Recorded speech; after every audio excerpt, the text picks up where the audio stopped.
Some acts of kindness shout from the rooftops. Everyone sees them, everyone talks about them. Others are soft, almost invisible, happening in the quiet corners of life. This is a story about one of those quiet ones, a simple choice born from necessity and genuine compassion that forever altered two lives. Picture this. An ordinary single father opens his modest home to a complete stranger, unaware that she is carrying a secret powerful enough to turn his entire world upside down. Before we dive in, a small request. If stories that touch your heart and remind you of the quiet strength of kindness resonate with you, please subscribe to the channel, hit the like button, and drop a comment sharing your own thoughts or experiences. You're watching Kind Choice Corner, where one kind decision really can change everything. Mark Davis, a 42-year-old man living in a peaceful suburb just outside Columbus, Ohio, never pictured himself renting out a room in his small family house.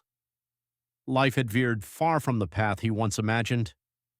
5 years earlier, a sudden and cruel illness took his wife, leaving him to raise their 8-year-old son Noah entirely on his own. From that moment, every choice Mark made circled back to one single priority: keeping their little family steady and safe. He worked as the head of maintenance at the local public high school.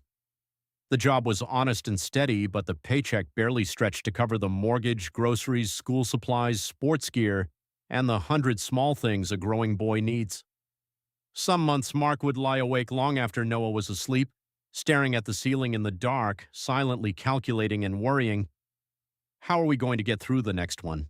That's when his eyes fell on the empty bedroom at the far end of the hallway. It had once been the guest room, full of hope for visiting friends and family. After his wife passed, it became a silent, painful reminder of everything that was gone.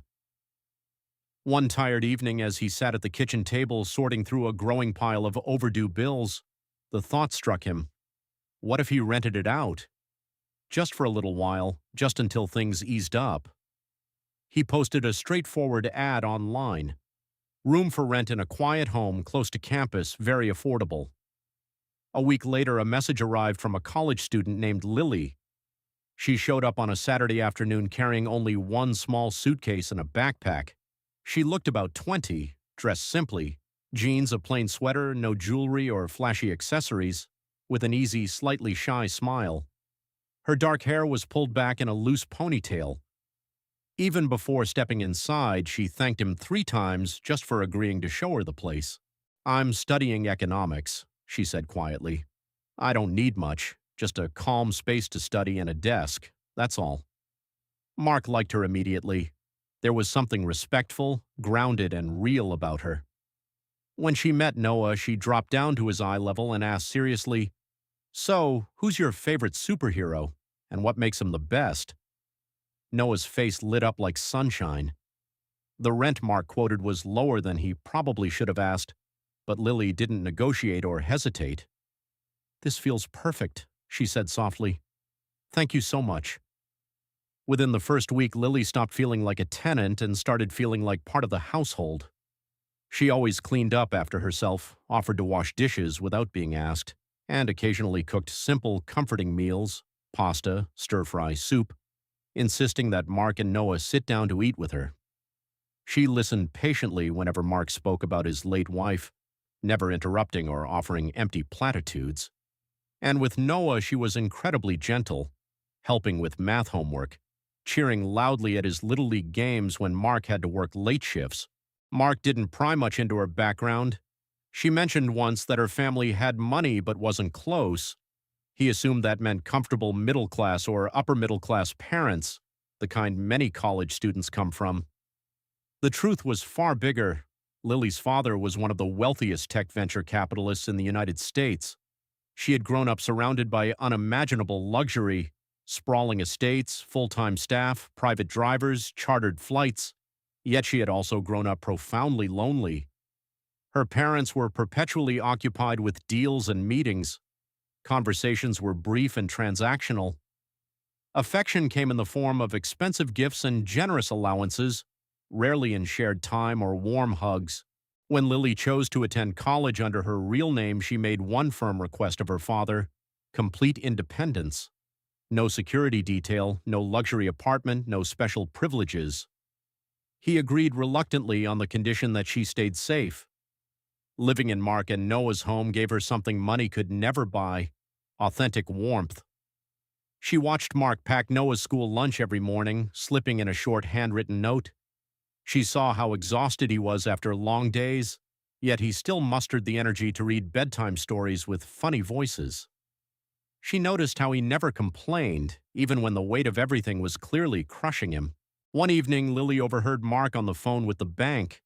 His voice stayed calm, but she could see his hands shaking. "Yes, I understand. I'll figure something out," he said quietly before hanging up. That night, she sat on her bed for a long time, staring at the wall. With one call, she could erase all his financial stress in seconds, but she held back. Because what Mark offered wasn't charity, it was dignity, respect, genuine human connection. Money could easily destroy that, so she helped in small, invisible ways, paying rent a few days early, bringing home groceries, and casually saying they were on sale, tutoring Noah for free and calling it good practice for when I become a teacher someday. Months slipped by peacefully. Then one ordinary morning, everything shifted. Mark collapsed at work. It wasn't a heart attack, but it was serious. Serious enough for doctors to hospitalize him for several weeks. Complete rest, they ordered. No heavy lifting, no stress. Panic flooded Mark. No work meant no income. No income meant losing the house they had fought so hard to keep. Lily visited every single day. She brought Noah after school, sat by the bed, held space while Mark apologized again and again for being a burden.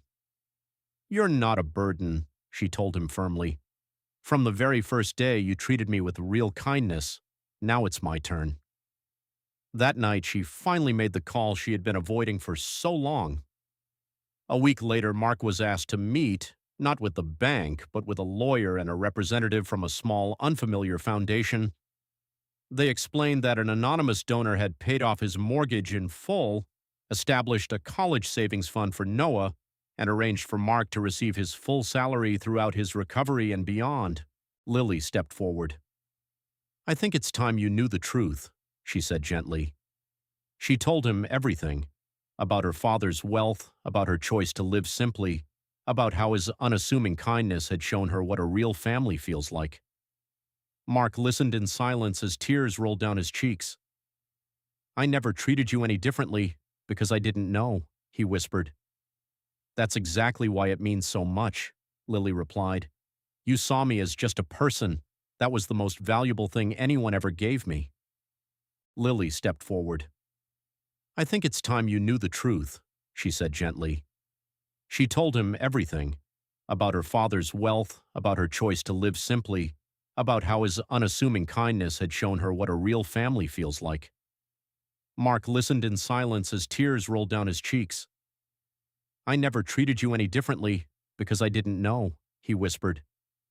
"That's exactly why it means so much," Lily replied. "You saw me as just a person. That was the most valuable thing anyone ever gave me."